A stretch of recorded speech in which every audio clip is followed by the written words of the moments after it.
নমস্কার বন্ধুরা, বড়দের প্রণাম, ছোটদের অনেকটা ভালোবাসা জানিয়ে আজকে ভিডিওটা শুরু করছি। ভিডিওগুলো আমার দিতে একটু লেট হচ্ছে, কারণ এডিট করার সময় পাচ্ছি না। এদিক ওদিক করে এত মানে এদিক ওদিক করার থেকেও একটু টাইম পাচ্ছি না। সব থেকে বড় জিনিস, ভিডিও এডিট করা মানে অনেক বড় ব্যাপার। যাই হোক, বড়দের প্রণাম, ছোটদের অনেকটা ভালোবাসা জানিয়ে ভিডিওটা শুরু করছি। এটা ধনতেরাসের ভিডিও, একদম ভূত চতুর্দশীর ভিডিও থেকে শেষ হবে। জানি না কেন, মানে ভিডিও যখন এডিট করি তোমাদের সঙ্গে শেয়ার করব ঠিক ভাবি, তো সেটা করে নিই, কিন্তু পরে এডিট করতে বসে জানি না কি হয়েছে। আজকে এই প্ল্যাটফর্মে এসে আমি এত বছর হলো কাজ করছি, তোমাদের ভালোবাসা, তোমাদের সাপোর্টে একটু একটু করে এগিয়ে গিয়েছি। তোমাদের ভালোবাসা থাকলে আরোটা এগিয়ে যাব। এভাবে ভালোবাসা দিও। আর সব থেকে বড় কথা, মা লক্ষ্মী গণেশের আশীর্বাদ যেন তোমাদের জীবনে থাকে, তোমরা সুখ সমৃদ্ধি পাও। এটুকুনি বলবো। আমার নিজের মানুষ, পরিবার, সবাইকে উদ্দেশ্যে, সবার জীবনে যেন সুখ আসে, সমৃদ্ধি আসে। আর নিজের মানুষের সুখ সমৃদ্ধি পাওয়া তো ধন্য হওয়া। ওর সুখ সমৃদ্ধি সাফল্য মানে আমাদের নিজের সুখ সমৃদ্ধি সাফল্য। আজ আছি, কাল তো নাও থাকতে পারি। কেউ কোনো জিনিসের জন্য অহংকার বদ্ধ নয়। তাই যা আছে, যতটুকুনি আছে ততটুকুনি নিয়ে ভালো থাকাটা খুব দরকার। যাই হোক, আজীবন কামনা করি। আর আমার নিজের মানুষটাকে নিয়ে তোমাদের সামনে শেয়ার করি। তোমরা জিজ্ঞাসা করেছিলে, দিদি তুমি কিসের পেনশন পাও? দাদা ভাই আছে, তবুও আমি তোমাদের সঙ্গে এর আগেও শেয়ার করেছিলাম যে আমার এটা সেকেন্ড পার্ট। যাই হোক, তোমাদের দাদা ভাই, আমি, মেয়ের বড় মা আর মেয়ে, এই নিয়ে আমাদের চারজনের জীবন। আমরা সত্যি খুব ভালো আছি। আর তোমাদের দাদা ভাইকে আমাদের জীবনের একটা দেবতা, বা কি বলবো, দেবতাই বলবো। আমার জীবনটা হয়তো এতটা ভালো ছিল না, কখনো কোনো জিনিস পাইনি, কখনো কোনো জিনিস সত্যি পাইনি। যাই হোক, তোমাদের দাদাভাই এসে জীবনে অনেক কিছু দিয়েছে, অনেক কিছু দিয়েছে। ভালোবাসা দিয়েছে, বাঁচতে শিখিয়েছে। আমাদের যে এক একটা দিন স্পেশাল দিন, আমাদের হয় না কেন, ঝগড়া শান্তি সব হাজব্যান্ড ওয়াইফের মধ্যেও হয়। এতটা ঝগড়া শান্তি হয় যে ব্লক হয়ে যায়, আবার আপনা আপনি ঠিক হয়ে যায়। কেন? আমরা একটা মা বাবা, আমরা একটা নিজেদের একটা টান থাকে। তো যাই হোক, সেই টানে আমরা বারবার ফিরি। আমাদের এখন অন্য অন্য দিকে চিন্তা না, আমাদের এখন মেয়েকে মানুষ করার চিন্তা। আর রইল এবার আমাদের সংসার চালানো। আমি আগেও তোমাদেরকে এই ভিডিওটা দিয়েছিলাম, তবুও এই ভিডিওতে বলে দিই।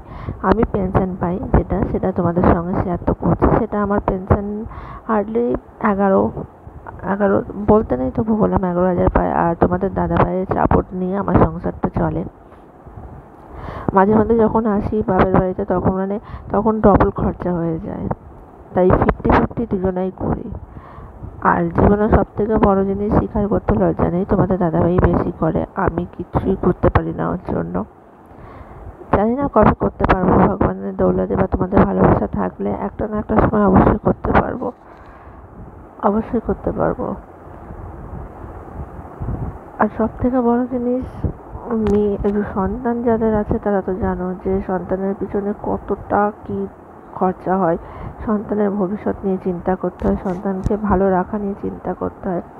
এক সময় এমন পরিস্থিতি গেছে যে কি বলবো, হার রোজ কেঁদেছি, কিন্তু ধীরে ধীরে বুঝেছি দুনিয়াতে চলতে গেলে টাকা আর নিজের মানুষের সঙ্গ আর পরিবারের সাথ সবটাই দরকার।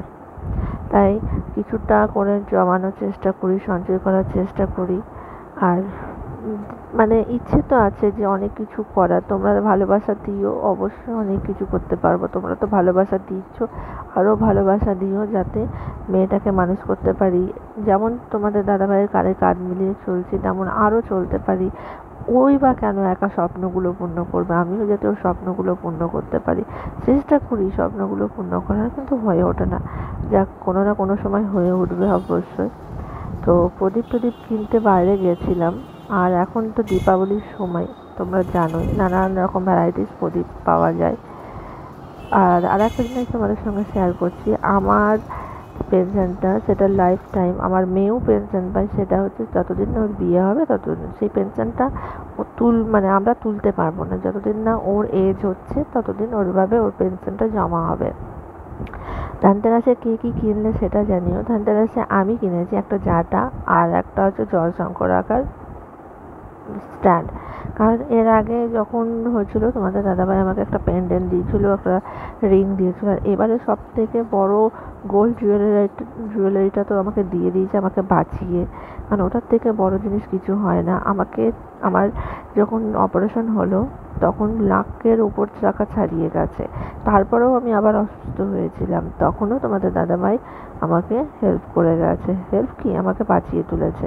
আর এখন যে ট্রিটমেন্টগুলো চলছে, ট্রিটমেন্টগুলো আমি আমারটা দিয়েই করছি, কারণ আমার সিস্ট হয়েছে তোমরা জানো।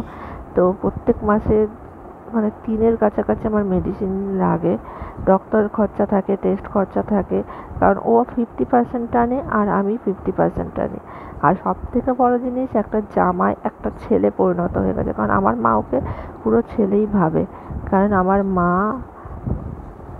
ওর মধ্যে নিজের ছেলেকেই খুঁজে পেয়েছে। আর ওই সব কিছু করে পরিবারের, বোনের আবদার, শালি তো একটাই, তাই শালি, শাশুড়ি, ভাইরা ভাই, মেয়ে সবার ডিমান্ড ওই পূর্ণ করে। যাই হোক, এই যে তোমাদের সঙ্গে শেয়ার করলাম, এটা হচ্ছে আমার লাইফ সার্টিফিকেট। তোমরা অনেকে ভাবে ভুয়ো বলছি, মিথ্যে বলছি, তো এটা হচ্ছে লাইফ সার্টিফিকেট, না মানে তাদেরই হয় যারা পেনশন পায়। যাই হোক, তোমাদের দীপাবলিটা কেমন কাটছে আমাকে জানিও। আর এই যে তোমাদের সঙ্গে শেয়ার করেছিলাম যে আমি হাতে সবসময় নোয়া পরে থাকি, শাঁখা পলা কেন পরি না, শাঁখা পলা পরবো না কেন, স্বামীর মঙ্গলের জন্য অবশ্যই পরে থাকি, কিন্তু আমি ভারী জিনিসগুলো ক্যারি করতে পারি না, কারণ ভেতরে অনেক জ্বালা যন্ত্রণা করে, অনেক কিছু ট্রিটমেন্ট করতে করতে এমন অবস্থা, মেডিসিন খেতে খেতে এমন অবস্থা হয়ে গেছে না, মাথা এক এক সময় ব্যান্ড হয়ে যায়। যাই হোক, তো পলাটা পরি। পলাটা যে তোমাদের 1 বছর আগে নিয়েছিলাম, আর তোমাদের দাদাভাই তো আমাকে নতুন শাঁখা বাঁধানো আর নোয়া বাঁধানো করে দিয়েছে, পেন্ডেন্ট করে দিয়েছে, আংটি দিয়েছে, একটা চেন করেছে, আর মেয়েকে মেয়ের ব্রেসলেট, অনেকটা ভালোবাসা। আংটি প্রত্যেক বছর জন্মদিনে আমাদের এটা প্রাপ্য থাকে। এবার আমার ইচ্ছে আছে তোমাদের দাদাভাইকে কিছু দেওয়ার, কারণ প্রত্যেকবার ভাবি কিছু দেবো, তোমাদের দাদাভাইকে হয়তো বলি যে দেবো, হয়ে ওঠে না, তাতে ও রেগেও যায়, অবশ্য করে তারপরে বলাটা উচিত অবশ্য। যাই হোক, অনেক মানুষ আছে যারা ভাবে যে একটা হাজবেন্ড ওয়াইফের ঝগড়া হচ্ছে আর নাকি এন্ট্রি মারি, ভাবে না যে সম্পর্কটা কতটা পুরনো। তার জন্য কেউ কাউকে ছেড়ে যেতে পারে না, দূরে 2 দিনকার যায়, 3 দিনের মধ্যে আবার এক হয়ে যায়, কারণ তারা মন থেকে আপন। যাই হোক, এটা অনেক মানুষের চিন্তাধারা, তারা কখনোই পাল্টাবে না। এই যে দীপাবলির সন্ধ্যাবেলাতে প্রদীপ জ্বালানো কমপ্লিট হয়ে গেছে, আর আমাদের কোনো ভাই নেই যে ভাইফোঁটা নিয়ে তোমাদের বলবো, তবু এখন বোনেরই ফোঁটা দেয়। এই দীপাবলি মানে তো বাপের বাড়িতে উৎসব। আর আমার মেয়ে, আমি লাকি যে আমি, মেয়ে, বড় মা, ওর বাবা, বাপি সবাই মিলে খুব খুশি আছি, কারণ আমাদের পরিবার মিলে সবাই খুশি আছে। আমার নিজের মানুষের পরিবার আমাদের নিয়ে খুশি আছে, ওর বাবা তার নাতনিকে পেয়ে খুশি আছে, আমার পরিবার তার জামাই পেয়ে খুশি আছে, সঙ্গে বড় মা একটা মেয়েকে নিয়ে খুশি আছে। আমার মা নয় 3 মেয়ে, 3 মেয়েকে নিয়ে আমার মা খুশি আছে। আর আমার মায়ের ভাগ্য ভালো যে তার মাথায় 2টো মার আশীর্বাদ আছে। সবাই ভালো থেকো, সুস্থ থেকো।